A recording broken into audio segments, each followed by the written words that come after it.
Eu vi uma postagem ontem, vi um vídeo, eu tava na lanchonete, vi uma manchete no jornal, aqui na Bahia, falando que esse rapaz aqui teve alguns shows cancelados para o Carnaval de Salvador.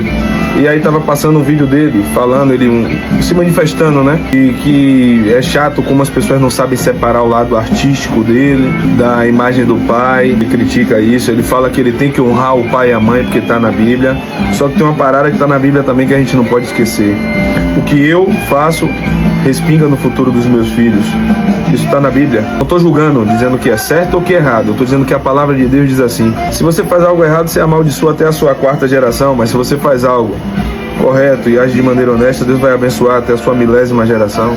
Isso está na Bíblia, não com essas palavras, mas vocês podem procurar. E eu vi ele reclamando, né, como as pessoas não sabem separar o lado artístico, mas tem que levar em consideração algumas coisas. Estatística. Aqui em Salvador a gente tem as festas paredões, no Rio de Janeiro tem os baile funks, mas há um histórico, há um número estatístico que prova que já aconteceram várias vezes guerra de facção, uma série de outras coisas nesses ambientes de festa paredão. Entendo que tem gente que vai ali só para curtir a música. Eu não curto a música dele, ela não toca na minha casa, mas eu não tenho nada contra quem curte. Não tenho nada contra ele também. Só não quero que meu filho escute esse tipo de música.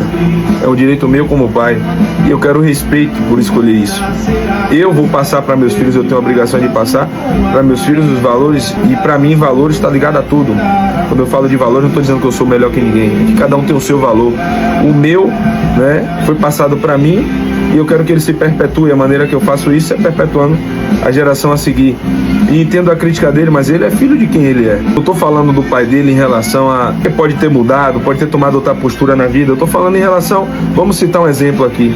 Eu queria saber dele, se no Rio de Janeiro ele toca de maneira tranquila, em áreas que são dominadas pela ADA, pelo TCP, né? Se tiver em crise, guerra, as pessoas que estão nesse confronto aí vão considerar ele, ou vão levar em consideração a imagem, né, a história do pai dele. Então, estatisticamente, eu entendo a postura total de alguns empresários em Salvador que cancelaram, né? Devia ser uma postura, até uma recomendação por parte do governo, da Secretaria de Segurança Pública, de repassar, né? Festa paredão aqui em Salvador, a gente tem um histórico muito grande de confronto. Eu entendo que tem pessoas que vão ali para curtir, mas acontece uma série de crimes nesses locais.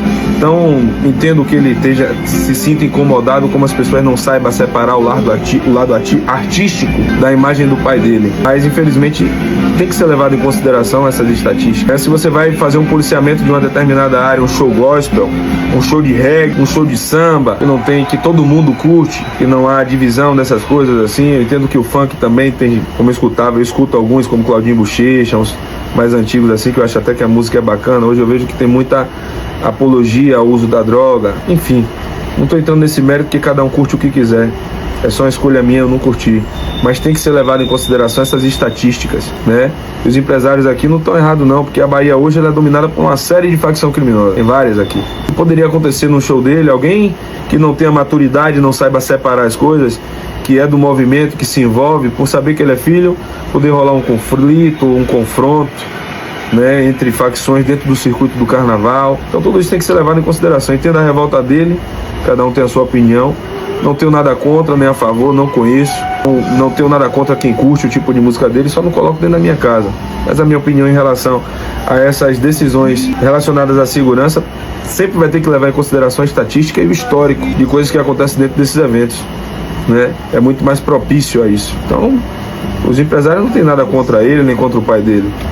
Mas não que ele seja o causador do confronto, mas uma pessoa sem um nível educacional, sem uma cabeça no lugar. Tem pessoas que veem a facção criminosa como algo fanatismo, como torcida organizada, que às vezes tem torcedor que vai para a torcida organizada para aplaudir o time, mas tem um que já quer tirar a vida do outro por causa de futebol. Então na facção é assim também, por causa de um corte de cabelo, sinal de mão, né? Você faz. Então hoje a realidade é essa, e isso tem que ser levado em consideração. Porque não é justo que o inocente, se eles estão nesse confronto, que eu não estou ligando ao rapaz aqui de cima, mas eu estou dizendo na cabeça de alguns que não tem um nível educacional, entende que ele é de um lado e o público que está assistindo ele é daquele lado, né? E aí começa o confronto. Então isso tem que ser levado em consideração, porque quem está na pista, quem está nessa guerra aí, eu não me importo muito com eles não. Sendo bem sincero, eles escolheram essa vida, quem está nessa pista aí, se entre eles se acabarem é problema deles. A mim não está dizendo nada, mas um inocente que não tem nada a ver, aí me diz, eu me coloco no lugar, porque eu poderia estar passando num determinado local sem ter ciência do que está passando ali, do que está acontecendo ali. e isso é histórico e estatístico também, de áreas dominadas por facções, você entra sem querer e daqui a pouco tem um carro fuzilado. Isso acontece, é a realidade, e não dá pra gente tapar o sol com a peneira e achar que tá na sombra, né? Uma boa noite a todos, que Deus abençoe.